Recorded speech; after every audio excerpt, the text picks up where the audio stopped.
नमस्कार मित्रांनो, good morning. आज आपण जो काही मुद्दा पाहणार आहोत तो मुद्दा आहे लघु, मध्यम आणि मोठ्या उद्योगांच्या समस्या आणि भवितव्य, problems and prospects of small, medium, large enterprises. हा जो भाग आहे या मुद्द्यावर आपण चर्चा करणार आहोत। भारतीय अर्थव्यवस्थेमध्ये लघुउद्योगांची भूमिका किंवा महत्त्व हा मुद्दा आपण मागील तासाला पाहिला आणि आज आपण लघुउद्योगांच्या ज्या समस्या आहेत किंवा मध्यम मोठ्या उद्योगांच्या ज्या काही समस्या आहेत आणि त्यांचं जे काही भवितव्य आहे या संदर्भात आपण चर्चा करणार आहोत। आता लघुउद्योगांमुळे जसा भारतीय अर्थव्यवस्थेचा विकास झाला, फार लोकांना त्या ठिकाणी रोजगार उपलब्ध झाला, विविध क्षेत्रांमध्ये उत्पादन वाढत गेलं, लोकांचा राहणीमानाचा दर्जा त्या ठिकाणी उंचावला आणि लोकांच्या हाताला त्या ठिकाणी काम मिळालं, अशा प्रकारची स्थिती आपल्याला लघुउद्योगाची पाहायला मिळते। पण लघुउद्योगाचा अभ्यास करत असताना या उद्योगांपुढे काही समस्या आहेत किंवा काही प्रॉब्लेम्स आहेत ते आपण पाहणार आहोत। त्यातला पहिला महत्त्वाचा भाग म्हणजे भांडवल टंचाई। पहा, लघुउद्योग हे मुळात आकाराने लहान असतात। लघुउद्योगामध्ये कार्यरत असणारी जी लोकसंख्या आहे ती त्या ठिकाणी तुलनेने असते, म्हणजे श्रमिक त्या ठिकाणी कमी असतात। बहुतांशी लघुउद्योगांमध्ये त्या ठिकाणी जी रचना आहे ती त्या ठिकाणी लहान स्वरूपाची असते, व्यापकताही लहान असते, विस्तारही लहान असतो आणि त्या ठिकाणी काम करणारे श्रमिक कमी असतात, विजेचाही कमी वापर केला जातो, उत्पादन तंत्र त्या ठिकाणी पारंपरिक जुनं असतं आणि सर्वात महत्त्वाचा मुद्दा की या ठिकाणी उत्पादन घेताना कमीत कमी भांडवलाचा वापर केला जातो आणि म्हणून या लघुउद्योगांपुढे भांडवलाची टंचाई ही अतिशय महत्त्वाचा मुद्दा आहे। मुळात श्रमिक हे आर्थिकदृष्ट्या थोडेसे मागास असतात, गरीब असतात, त्यामुळे त्यांना कर्जाशिवाय दुसरा पर्याय नसतो। बँकांकडून कर्ज घेताना तारण काय ठेवावं हाही प्रश्न निर्माण होतो, म्हणून बँका त्यांना त्या ठिकाणी जास्त कर्ज देत नाही। कर्जावर रकमांचा प्रश्न निर्माण झाल्यामुळे कर्ज कमी मिळतं आणि कर्ज कमी मिळाल्यामुळे त्या ठिकाणी साहजिकच लघुउद्योगांमध्ये केली जाणारी जी गुंतवणूक आहे ती गुंतवणूक त्या ठिकाणी अतिशय कमी राहते आणि म्हणून लघुउद्योगांमध्ये निर्माण होणारी भांडवल टंचाई ही लघुउद्योगांपुढील फार मोठी समस्या आहे। खऱ्या अर्थाने कला, कुशल, कौशल्य या सर्व बाबी लघुउद्योगामध्ये काम करणाऱ्या श्रमिकांकडे असतात, परंतु भांडवल वेळेवर आणि तात्काळ उपलब्ध न झाल्यामुळे त्यांना स्थानिक बाजारपेठा किंवा इतर बाजारपेठांच्या ज्या काही गरजा आहेत, लोकांच्या गरजा आहेत, त्या गरजा पूर्ण करण्यावर त्या ठिकाणी मर्यादा येतात आणि म्हणून भांडवलाचा अपुरेपणा किंवा भांडवलाची टंचाई ही लघुउद्योगांच्या उत्पादनावर त्या ठिकाणी परिणाम करते किंवा लघुउद्योगातून होणाऱ्या उत्पादन वाढीवर परिणाम करते आणि म्हणून लघुउद्योगांपुढील ही एक महत्त्वाची काय आहे समस्या आहे की भांडवलाच्या टंचाईमुळे जास्तीत जास्त उत्पादन लघुउद्योग होऊ शकत नाही।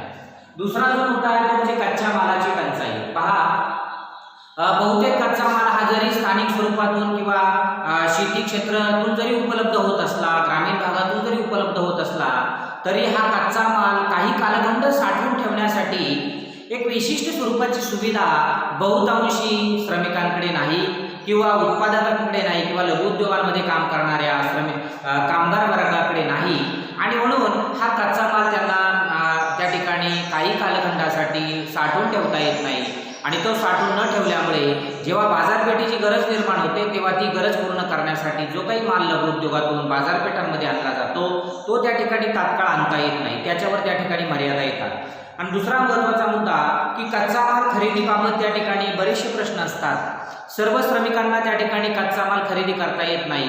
कच्च्या मालांच्या बदलणाऱ्या किमती, कारण ज्या क्षेत्रातून कच्चा माल उपलब्ध होतो त्या क्षेत्रामध्ये निर्माण होणारे अनियमित स्वरूपातले अडथळे आहेत किंवा वेगवेगळ्या प्रकारची अपरिमित परिस्थिती आहे, या प्रकारच्या स्थितीमुळे तिथेही कधी कधी उत्पादन जर कमी झालं तर त्या कच्च्या मालाच्या किमती वाढतात आणि हा वाढलेल्या कच्च्या मालाच्या किमती त्या ठिकाणी लघुउद्योगामध्ये काम करणाऱ्या श्रमिकांना किंवा कामगाराला त्या ठिकाणी खरेदी करणं शक्य होत नाही, कारण त्याच्याजवळ तेवढा पैसा नसतो, तेवढं भांडवल नसतं आणि म्हणून कच्चा माल खरेदी करण्यावर त्या ठिकाणी अडचणी येतात। कच्चा माल खरेदी करण्यावर जर अडचणी आल्या तर लघुउद्योगाच्या उत्पादन प्रक्रियेवर त्या ठिकाणी फार मोठे परिणाम पाहायला मिळतात, कारण मग जास्तीत जास्त उत्पादन घेता येत नाही, कारण कच्चा माल कमी असतो।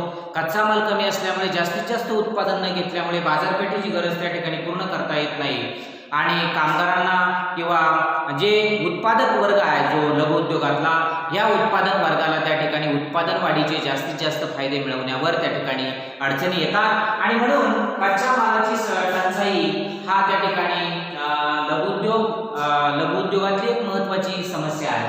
त्यानंतर पुढचा महत्त्वाचा मुद्दा की पारंपरिक उत्पादन तंत्र.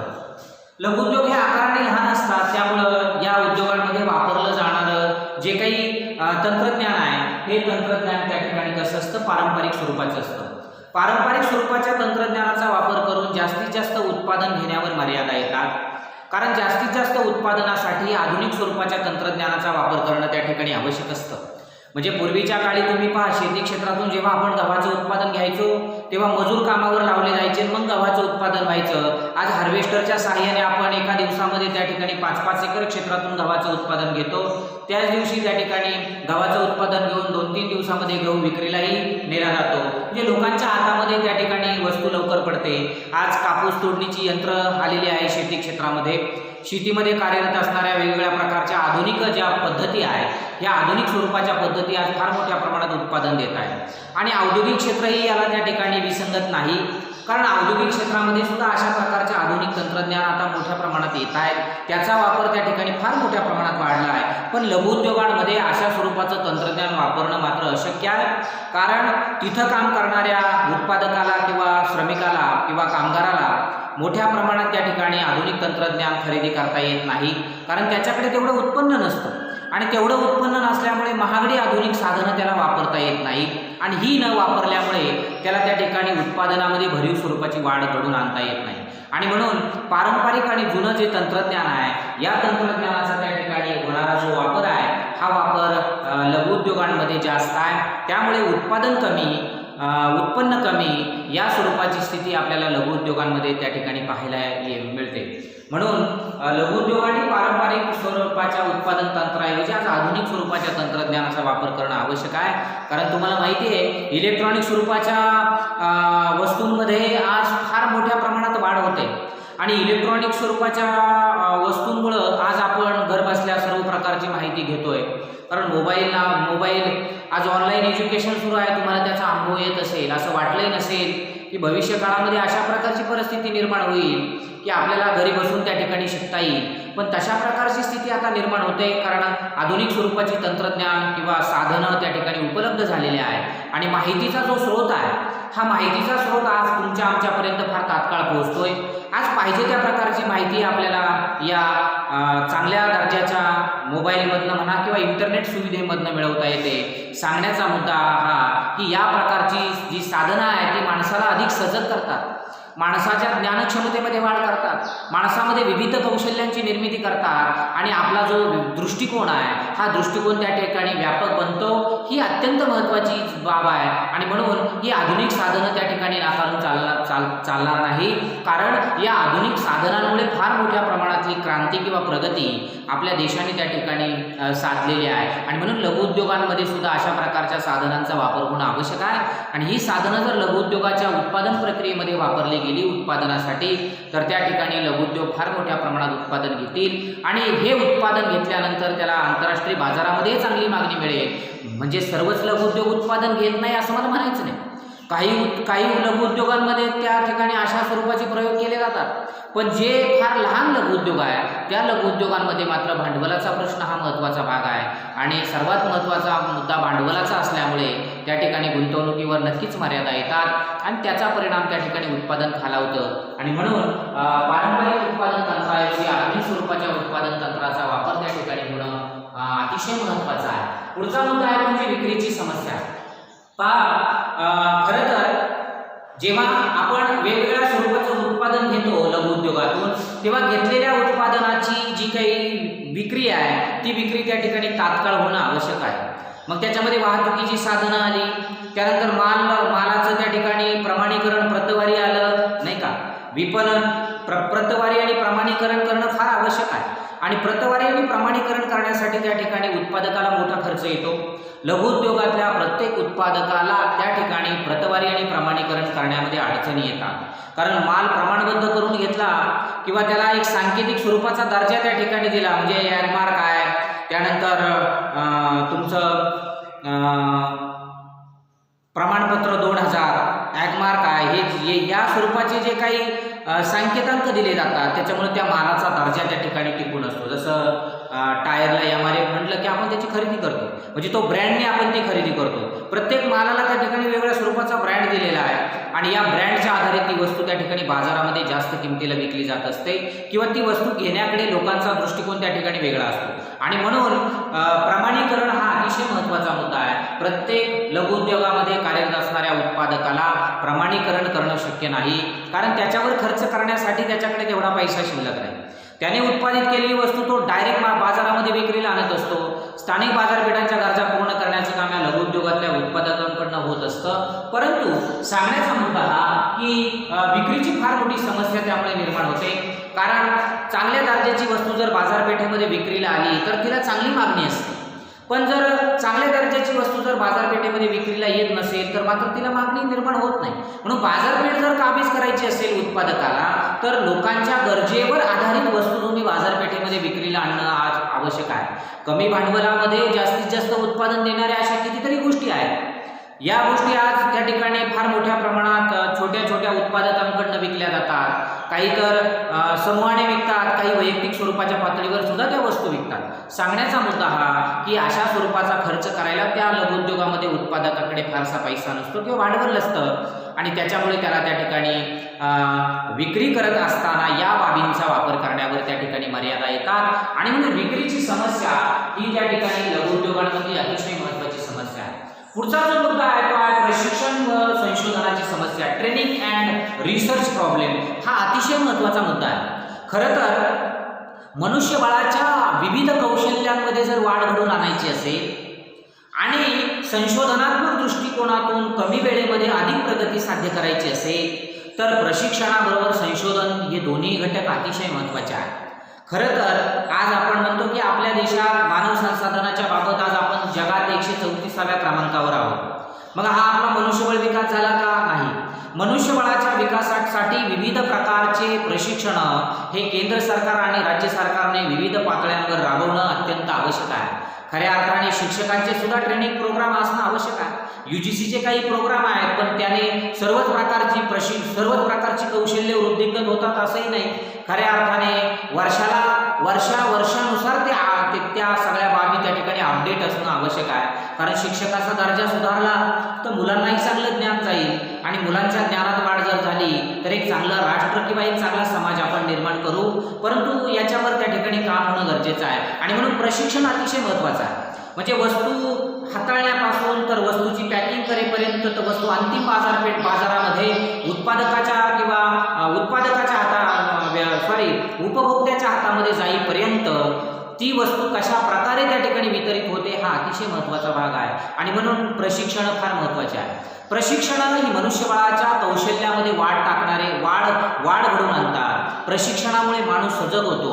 प्रशिक्षणामुळे आपल्यामध्ये एक नाविन्यता येते. आपला जो दृष्टिकोन आहे हा त्या ठिकाणी व्यापक होतो आणि प्रशिक्षणामुळे आपले कौशल्य त्या ठिकाणी विस्तारतात. प्रशिक्षणामुळे कौशल्य विस्तारल्यानंतर आपल्या कामामध्ये वेगळेपणा येतो. कामामध्ये आलेला वेगळेपणा खऱ्या अर्थाने उत्तम व्यवस्थापनाचा भाग आहे.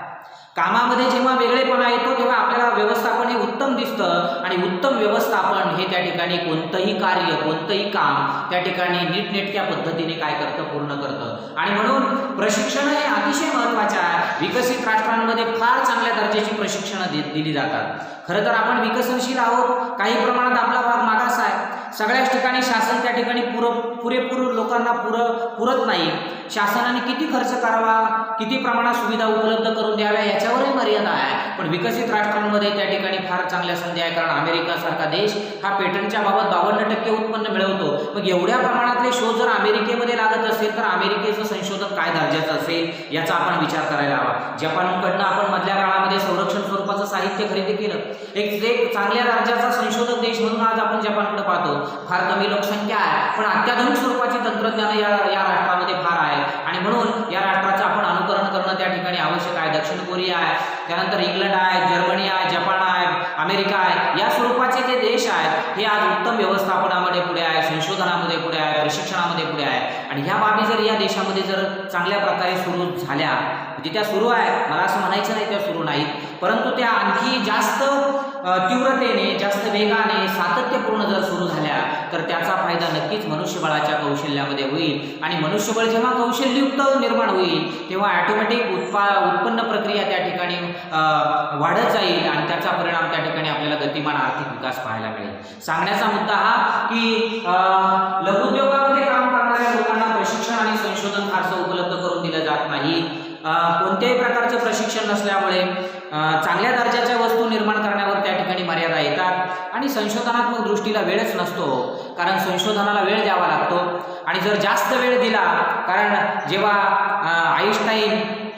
आईन्स्टाईन माहिती आहे तुम्हाला, त्यानंतर विजेचा शोध जेव्हा लागला किंवा वाफेचा शोध वॉरन बफेटने लावला किंवा गुरुत्वाकर्षणाचा शोध जेव्हा लागला गेला तेव्हा हे शोध काही सहजासहजी लागले नाही, त्याच्यावर प्रचंड मोठ्या प्रमाणात काम केलं गेलं आणि नंतर हे शोध त्या ठिकाणी लागले. पण ह्या शोधांचा परिणाम आज आपल्याला त्या ठिकाणी दिसतोय.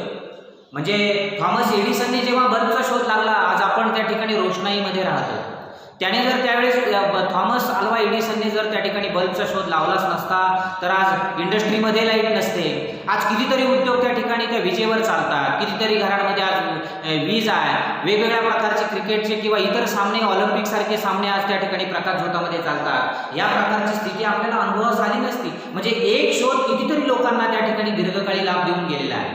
म्हणजे न्यूटन जेव्हा बसलेला होता झाडाखाली तेव्हा त्याने सहज वरून खाली झाडावरून येणारं फळ जेव्हा खाली पडलं तेव्हा त्याला प्रश्न पडला का झाडावरून येणारं फळ खाली का पडलं, ते वर का गेलं नाही. या प्रकारचा विचार फक्त न्यूटनलाच का सुचला आणि याच्यातनं गुरुत्वाकर्षण शक्तीचा शोध लागला. मला मुद्दा हा सांगायचा आहे की संशोधनात्मक बाबी या दीर्घकालीन प्रगतीमध्ये त्या ठिकाणी भर टाकत असतात आणि म्हणून संशोधनावर त्या ठिकाणी जास्तीत जास्त शासनाने लक्ष देणं आवश्यक आहे, ते वाढवणं आवश्यक आहे. केंद्र सरकार आणि राज्य सरकार या दोन्हींचाही याच्यामधला रोल अतिशय महत्त्वाचा आहे. आज परिस्थिती तुम्ही पाहताय, केंद्र एका भूमिकेत आणि राज्य एका भूमिकेत, अशा परिस्थितीत भारतीय अर्थव्यवस्था सापडलेली आहे आणि म्हणून वेगवेगळ्या प्रकारच्या समस्या भारतीय अर्थव्यवस्थेमध्ये निर्माण होत आहे. खऱ्या अर्थाने राजकारणाची उत्तम जोड जर अर्थकारणाला मिळाली तर देश नक्कीच प्रगतीकडे जाईल, यात शंका नाही. आपण पुढच्या मुद्द्याकडे येऊ, तो मुद्दा आहे वीज टंचाई. खरं तर आज देशामध्ये विजेचं होणारं जे उत्पादन आहे हे त्या ठिकाणी लोकसंख्येला पुरेल एवढं नाही, म्हणून भारनियमाचा प्रश्न निर्माण झाला. एक काळ वीज आपल्याला पुरायची, पण आज विजेचं उत्पादन त्या ठिकाणी फारसं नाही. 280 दशलक्ष मेगावॅट, 280 काहीतरी दशलक्ष मेगावॅट किंवा 250 दशलक्ष मेगावॅट एवढी काहीतरी वीज आपण निर्माण करतो. मग ही वीज आपल्या देशाला पुरत नाही, म्हणून भारनियमाचा प्रश्न येतो. कारण आज उद्योगांमध्ये मोठ्या प्रमाणात वीज लागते, वेगवेगळे सामने त्या ठिकाणी प्रकाशझोतामध्ये होतात, वेगवेगळ्या कारणासाठी विजेचा वापर केला जातो. पण लघुउद्योगांमध्ये मात्र विजेचा वापर अतिशय कमी केला जातो, कारण जास्तीत जास्त वीज ही मोठ्या उद्योगांमध्ये वापरली जाते, पण लघुउद्योगांमध्ये मात्र विजेचा वापर त्या ठिकाणी अतिशय कमी केला जातो. आणि म्हणून वीज टंचाई हा जो मुद्दा आहे, या वीज टंचाईमुळे लघुउद्योगांच्या उत्पादनावर त्या ठिकाणी मोठ्या प्रमाणात परिणाम झालेला आहे. उत्पादन क्षमता त्यामुळे वाढवता येत नाही, उत्पादनामध्ये वाढ करता येत नाही, कारण विजेची टंचाई ही उत्पादनावर परिणाम करणारी एक महत्त्वाची बाब आहे. आणि म्हणून लघुउद्योगांमध्ये हा एक मोठा प्रश्न आहे की जास्तीत जास्त वीज उपलब्ध होणं त्या ठिकाणी आवश्यक आहे, पण त्या ठिकाणी त्याच्यावर मर्यादा येतात. पुढचा मुद्दा आहे स्पर्धा. खरं तर 1991ला जेव्हा भारताने नवीन आर्थिक सुधारणा स्वीकारल्या तेव्हा आपण स्पर्धा खऱ्या अर्थाने स्वीकारली. कारण जागतिकीकरण, खाजगीकरण आणि उदारीकरणामुळे जेव्हा आपल्या देशाची अर्थव्यवस्था या विकसित देशांच्या अर्थव्यवस्थांबरोबर जोडल्या गेल्या तेव्हा उत्पादन असेल किंवा निर्मिती असेल, या सगळ्यांच्या बाबत दुसऱ्या देशाबरोबर आपण स्पर्धा करायला लागलो. जेव्हा आपला माल दुसऱ्या देशामध्ये निर्यात होऊ लागला आणि दुसऱ्या देशातून आपण जेव्हा वस्तू आयात करू लागलो तेव्हा स्पर्धाशीलता त्या ठिकाणी वाढत गेली. वेगवेगळ्या वस्तूंच्या बाबत भेद वाढत गेले. अगदी मनुष्यबळापासून तर वस्तू निर्मितीपर्यंत वेगवेगळ्या घटकांमध्ये वेगवेगळ्या वस्तूंच्या बाबत एकमेकांमध्ये आदान प्रदानामुळे स्पर्धाशीलता वाढत गेली. आणि स्पर्धा काय शिकवते? स्पर्धा ही शिकवते की गुणवत्ता प्रधान वस्तूंना बाजारपेठ आहे. मग कोण गुणवत्ता प्रधान वस्तू बनवेल हा महत्त्वाचा प्रश्न आहे. मग विकसित देशाच्या तुलनेमध्ये आपले विकसनशील देश, आपला देश त्या ठिकाणी वस्तू निर्मितीमध्ये, मनुष्यबळाच्या प्रगतीमध्ये त्या ठिकाणी टिकाव धरेल का किंवा टिकून राहील का हा महत्त्वाचा प्रश्न आहे. आणि म्हणून त्या ठिकाणी स्पर्धेमध्ये लघुउद्योगातलं उत्पादन टिकेल का हा महत्त्वाचा भाग आहे. घेतलेलं उत्पादन हे स्पर्धेच्या वातावरणामध्ये टिकेल का, विकसित देशांच्या उत्पादनाबरोबर ते स्पर्धा करू शकेल का, हा अतिशय मोठा प्रश्न त्या ठिकाणी लघुउद्योगातून निर्माण होतो. कारण मोठ्या उद्योगांच्या उत्पादनापुढे लघुउद्योगातलं उत्पादन टिकेल का हाही महत्त्वाचा भाग आहे. कारण लघुउद्योगाचं स्वरूप तुम्ही पाहिलं तर ते अतिशय लहान आहे आणि म्हणून स्पर्धाशीलता हा त्या ठिकाणी लघुउद्योगाच्या उत्पादनावर त्या ठिकाणी फार परिणाम करणारा घटक आहे. पुढचा मुद्दा आहे तो म्हणजे उत्पादन खर्च जास्त, प्रोडक्शन कॉस्ट. उत्पादन खर्च हा केव्हा जास्त येतो, जेव्हा घेतलेल्या उत्पादनाला बाजारपेठेमध्ये जर योग्य किंमत मिळत नसेल, तर कमी किंमत आणि उत्पादन खर्च जास्त याच्यामुळे त्या ठिकाणी उत्पादन घेणं बंद करत असतो. आणि मग उत्पादन खर्च लघुउद्योगातल्या उत्पादनाला जास्त का येतो, कारण लघुउद्योगातल्या वस्तू अलीकडील काळामध्ये बाजारपेठेमध्ये मोठ्या उद्योगातून निर्माण होणाऱ्या वस्तूंबरोबर त्या ठिकाणी स्पर्धा करण्यामध्ये बऱ्याच प्रमाणात अयशस्वी ठरतात. आणि लघुउद्योगांमध्ये वेगवेगळ्या प्रकारची साधनं तंत्रज्ञान वापरली जात नाही, आधुनिक स्वरूपाचं तंत्रज्ञान नसतं. त्याचा परिणाम त्या ठिकाणी त्याच्या उत्पादनावर होतो, कारण उत्पादनासाठी अधिक वेळ जातो आणि काम करणारा जो श्रमिक आहे यालाही त्या ठिकाणी वेतन द्यावं लागतं. नाईलाजाने बाजारात मिळणारी किंमत जर कमी मिळाली तर ते उत्पादन त्या ठिकाणी त्या उत्पादनाला बाजारात जर त्या ठिकाणी कमी किंमत मिळाली तर विक्रीचे प्रश्न निर्माण होतात आणि त्याचा परिणाम आपलं उत्पादन त्या ठिकाणी काही प्रमाणात खालावत जातं. आणि म्हणून लघुउद्योगांमध्ये वाढणारा उत्पादन खर्च ही लघुउद्योगांमधली फार मोठी काय आहे समस्या आहे. आणि पुढचा मुद्दा आहे तो म्हणजे अकार्यक्षम व्यवस्थापन. अकार्यक्षम व्यवस्थापन याचा भाग म्हणजे की लघुउद्योगातलं व्यवस्थापन हे बऱ्यापैकी अकार्यक्षम स्वरूपाचं असतं. कारण कार्यक्षमता निर्माण करायला तुम्हाला उद्योगामध्ये वेगळेपणा आणावा लागतो, वेगवेगळी साधनं वापरावी लागतात. पहा, एक उदाहरण देतो म्हणजे तुमच्या लक्षात येईल. एक काळ होता शिक्षक हा खडू फळ्याच्या माध्यमातून शिकवायचा. त्याच्या आधीचा काळ होता गुरुकुल सिस्टीममध्ये झाडाखाली शिक्षक उभं राहून त्या ठिकाणी मुलांचं मनोरंजन करायचा. साने गुरुजींचा काळ होता, त्या काळामध्ये साने गुरुजी जिथं मुले भेटतील तिथं मुलांना शिकवायचे. नंतरच्या काळामध्ये आधुनिक उपकरणं आली. आज शिक्षक त्या ठिकाणी लॅपटॉपचा वापर करून त्या ठिकाणी शिक्षण देतोय, काही शिक्षक त्या ठिकाणी मोबाईलचा वापर करून त्या ठिकाणी शिक्षण देत आहेत, त्या ठिकाणी काही PPTच्या माध्यमातून त्या ठिकाणी शिक्षण देत आहेत. आता तर ऑनलाईन एज्युकेशनच्या माध्यमातून आम्ही तुमच्यापर्यंत पोहोचलेलो आहे. मला मुद्दा एक सांगायचा आहे, सुरू झालेली शिक्षण पद्धती आज कुठपर्यंत येऊन थांबली आणि अजून ती कुठे जाणार आहे हाही प्रश्न आहे. म्हणजे सांगायचा भाग हा की हे सगळे जे बदलते स्थित्यंतर आहेत ना, हे बदलते स्थित्यंतर त्या ठिकाणी उत्तम व्यवस्थापनाचे काय आहेत भाग आहे, उत्तम कार्यक्षमतेचे भाग आहे. म्हणजे आपण ठरवलंय का बदलूनच घ्यायचं नाही. असं जर ठरवलं असेल तर येणाऱ्या स्पर्धेमध्ये आपण मागे पडणार आहोत.